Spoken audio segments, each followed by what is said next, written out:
নমস্কার, আমার নাম স্বর্ণা সরকার খেয়া। আমি একটা গল্প বলবো। আমার পোষা প্রাণী।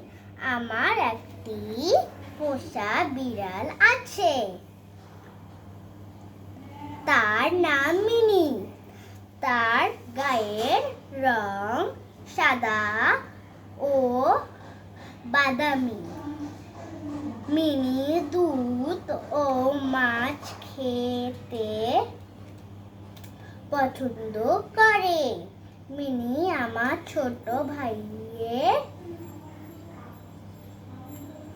সঙ্গে খেলতে ভালোবাসে।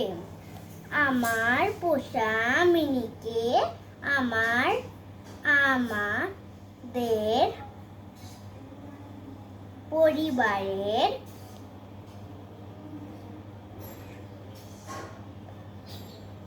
সবাই খুব আদর করে। Ta ta, bye bye, see you letter.